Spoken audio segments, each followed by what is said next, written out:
नाज़रीन अस्सलाम वालेकुम, आपकी खिदमत में एक नई वीडियो के साथ आपका मेज़बान हाज़िर है। नाज़रीन, जस्ट रिटायर शाहिद जमील ने आज नदीम मलिक के प्रोग्राम में लीगी चमचे मोहसिन शाहनवाज रांझा के सामने हुकूमत की धज्जियां उड़ा के रख दी हैं, तमाम पोल खोल के रख दी हैं और इस वक्त जो कानून का मजाक इन्होंने बना रखा है उस पर भी वाजे वाजे सब कुछ नंगा कर दिया है। नाज़रीन, वीडियो मुलाजा फरमाएं, फिर इस पर मुकम्मल तफसील आपके सामने रखते हैं। जैसे शाहिद जमील साहब जो इस वक्त की पोजीशन है, जो कॉन्स्टिट्यूशनल अमेंडमेंट तो आपने भी उसकी देख लिया, उस सुप्रीम कोर्ट के सामने मामला जाएगा, देखते हैं सुप्रीम कोर्ट में क्या रंग लाता है। लेकिन ये जो बयान राना साहब का था, इससे तो एक बहस ये छिड़ जाती है कि क्या दोनों सीनियर मोस्ट जजेस जो हैं, हुकूमत ये चाहती है कि वो उन बेंचेस का हिस्सा ही ना हो। क्या ये मुमकिन है कि इस ख्वाहिश का इजहार किया जाए कि जस्टिस मंसूर और जस्टिस मुनीब जो हैं वो कॉन्स्टिट्यूशनल बेंचेस का हिस्सा ना हो, दोनों सीनियरिटी में सबसे ऊपर है? तो मेरा ख्याल है कि ये बात नहीं करनी चाहिए थी। जैसे शायद जमील साहब जो ये प्रैक्टिस एंड प्रोसीजर के साथ जो कुछ किया जा रहा है, ये बहुत ही एक नॉन सीरियस अप्रोच है कि वो जैसे बंदे का रोज़ एक ही चीज़ खाने को दिल नहीं करता, इनका रोज़ एक जज की शक्ल देखने को दिल नहीं चाहता, हर रोज़ एक नया कानून बना देते हैं। तो ये तरीकाकार क्या मुनासिब है? कानून और आइन के साथ ये कुछ ही करना चाहिए। मैं इसके लिए नदीम साहब ऑलरेडी वर्ड यूज़ करता रहूँ कि ये फायर फाइटिंग कर रहे हैं और इनको समझ नहीं आ रही है। वो एक तरफ से आग बुझाते हैं तो दूसरी तरफ से निकल आती है और इनको ये समझ नहीं आ रही कि इन्होंने कौन सी लेजिस्लेशन से क्या ऑब्जेक्टिव अचीव करना है। आप कोई ऐसी लेजिस्लेशन नहीं कर सकते जिससे आप इंडिपेंडेंस ऑफ जुडिशरी को डिस्टर्ब करें।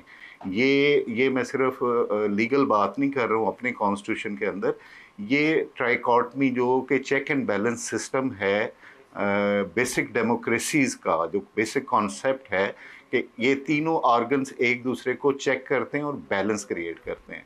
सो ये कहना कि जी पार्लियामेंट सुप्रीम है और ये कहना कि हमने जजेस के हाथ से ताकत लेके तो 20 करोड़ आवाम को दे दी है, प्लीज़ लोगों को उस ठीक बात बताएं, उनकी सही एजुकेशन करें। आप हर चीज़ को सियासी ना बनाएं। आपका कॉन्स्टिट्यूशन कहता है कि आप जुडिशरी के रोल को पार्लियामेंट में भी डिस्कस नहीं कर सकते। आपने इसको मजाक बना दिया है, आप हर जजेस का नाम लेके उनको डिस्कस कर रहे हैं। जैसे शायद जमील साहब जो आइनी तरमीम है उसकी एक अपनी सैंक्टिटी है, उसको बंदों को अगर डिफेक्ट करा के पास कराई जाए तो मेरा तो ख्याल है कि उसकी जो लीगैलिटी है वैसी फौत हो जाती है। ये तो एक ओनरशिप होती है ना कि लोगों ने अपनी फ्री विल से वोट किया, तो किसी ने डर के किया या पैसों से वोट भेज दिया, दोनों सूरत में उसकी लीगैलिटी जो है क्वेश्चनेबल हो जाती है। तो क्या तरीका का दुनिया में क्या है इसके ऊपर? सर इसमें ये जो वर्ड है लोटा और फ्लोर क्रॉसिंग, ये तो हमारे तो मुल्क में मेरा ख्याल है इस पे पीएचडी हो सकती है अब, जब से ये काम शुरू हो रहा है और ये कंटिन्यू हो रहा है। लेकिन बदकिस्मती से हमारे मुल्क में तो इलेक्शन की शफाफियत भी क्वेश्चनेबल है कि वो वाकई विल ऑफ द पीपल किसी की कॉन्स्टिट्यूंसी की रिफ्लेक्ट भी हो रही है कि नहीं हो रही है। तो ये बड़ा अनफॉर्चुनेट है और बदकिस्मती की बात ये है कि जो जमातें आज रूलिंग पार्टी है वो भी इसका शिकार रही हैं। जब वो हुकूमत में आते हैं तो उसको एज अ टूल यूज़ करते हैं, जब वो हुकूमत से बाहर ऑपोजिशन में बैठते हैं तो इसी चीज़ का वाविला मचाते हैं। तो हमें एज ए नेशन कुछ सीखने की ज़रूरत है। हर चीज़ ज़रूरी नहीं है कि कानून के मुताबिक और फैसलों के मुताबिक हो, कोई हमारा मॉरल करैक्टर भी होना चाहिए जो हमें अपने रहनुमाओं में नज़र आना चाहिए। तो शायद जमील साहब जो जजेस की तादाद है उसके ऊपर भी आप राय देना चाहेंगे कि 22 या 25 सुप्रीम कोर्ट में अगर की जाती है तो आपके ख्याल में दुरुस्त है? 59,000 पेंडिंग केसेस में कर देनी चाहिए 22 या 25? नदीम साहब, मैं समझता हूँ कि तादाद बढ़ाने से नहीं होगा इसका कोई तदारुक।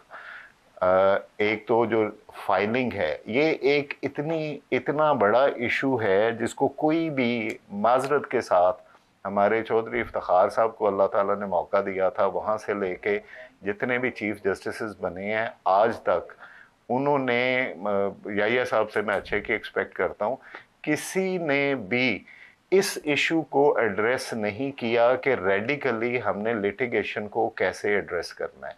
पूरी दुनिया में जो उसका तरीका है वो फाइलिंग को कंट्रोल किया जाता है, उसके प्री एक्शन प्रोटोकॉल्स होते हैं और जो गलत केस फाइल करता है उस पे इतने डैमेजेस पड़ते हैं कि लोगों के घर बिक जाते हैं।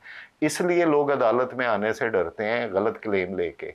लेकिन यहाँ पे सिर्फ वो जजेस की तादाद में आप इजाफा करते जाएंगे तो वो वो रेलेवेंट तो नहीं है। वो दूध वाली मिसाल है कि जितने मर्जी उसके ऊपर चेक्स लगाते जाएंगे वो दूध और पतला होता जाएगा। This is not the solution. तो ये तादाद बढ़ाना जो है ये तदारुक नहीं है। ये बैरिस्टर उमैर साहब से भी इस पे राय लूंगा। बैरिस्टर साहब ये मेरे ख्याल में कुछ हुकूमत अपनी चॉइस बढ़ा रही है, चॉइस बढ़ा रही है कि वो ज्यादा जजेस होंगे तो उनमें से बेंच बनाने के लिए चॉइस बेहतर हो जाएगी। ये बात आपकी ठीक है। ये एक सियासी नुक्ता नज़र मेरे ख्याल में यही है जो आपने आखिर में कहा कि उनको चॉइस ज़्यादा चाहिए पॉलिटिकल बेंचेस, ये कॉन्स्टिट्यूशनल बेंचेस के लिए। जस्टिस शाहिद साहब, जो याहिया अफरीदी साहब का राइज़ है to the position of chief justice of Pakistan, और अब दो सीनियर मोस्ट जजेस जो दोनों की बहुत अच्छी रिप्यूट है। जस्टिस मंसूर के मतलब तो मैंने सारों से ही अच्छे अल्फाज सुने, याहिया साहब के मतलब भी किसी ने कोई इख्तलाफी कलमात नहीं कहे। तो क्या तवक्को रखी जाए कि जो उम्मीदें इफ्तिखार चौधरी से जोड़ी गई थी वो शायद ये लोग बैठें, कुछ ऐसा इनिशिएटिव लें, अदलिया के अंदर रिफॉर्म करें, ट्रांसपेरेंसी लाएं पूरे सिस्टम?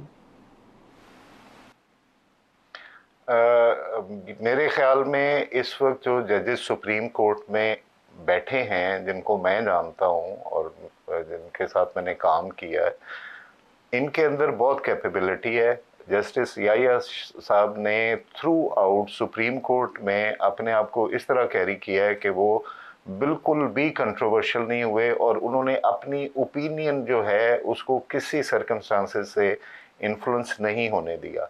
ये सारे प्रोफेशनल हैं और ये कर सकते हैं। लेकिन नदीम साहब, सबसे ज़रूरी बात जो है वो ये है कि आप उसका माहौल तो पैदा करें।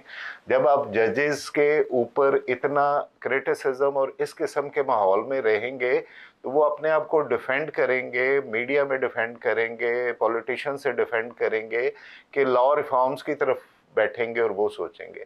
यही हाल हमारी हुकूमतों का होता है। हुकूमत अभी 2-2.5 साल की नहीं होती तो उसके जाने की और ये सारी बातें शुरू हो जाती हैं, तो वो सारी की सारी उनकी एफर्ट अपने आप को बचाने में लग जाती है। इंस्टेड के आप एक सर्टन पीरियड दें। याहिया साहब आए हैं, आज आपने उनको 3 साल दें तो वो 3 साल में प्लान करेंगे कि मैंने किन किन इश्यूज को एड्रेस करना है। आज का इकदाम उनका जो है फुल कोर्ट बुलाना, that is the only forum जहाँ पे बैठ के आप एक प्लान चेकआउट करें, आप एक अपना लाया अमल बनाएं कि आपने किन किन इशू को किस तरह एड्रेस करना है।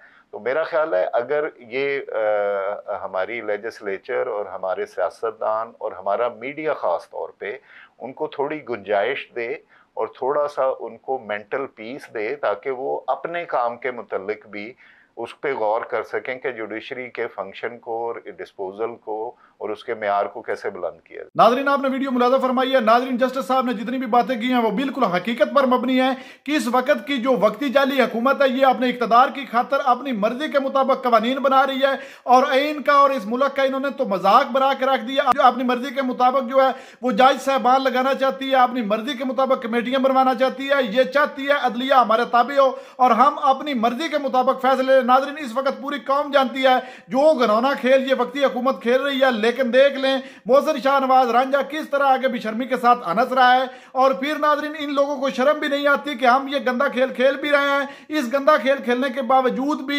ये लोग थोड़ी सी भी गैरत नहीं करते हैं कि अवाम ने हमें रिजेक्ट कर दिया, हम मैंडेट चुरा कर इस कौम पर मुसल्लत हो गए हैं और फिर भी हम अपने इख्तिदार की खातर जोर जबरदस्ती ताकत के बलबूते पर इस कौम पर हमेशा मुसल्लत ही रहना चाहते हैं। मुल्क जाए बाढ़ में, अवाम बेचारी महंगाई की चक्की में पिस रही है और ये सियासतदान आपस में ही टकरा रहे हैं। नाज़रीन, आपने वीडियो मुलाज़ा फरमाई इस वीडियो के बारे में और खसूसन शाहिद जमील साहब ने जितने बयान दिए उनके बारे में आपकी क्या राय है? कमेंट सेक्शन में कीमती राय दीजिए और अगली वीडियो तक अपने मेजबान को दीजिए इजाजत। अल्लाह हाफिज़।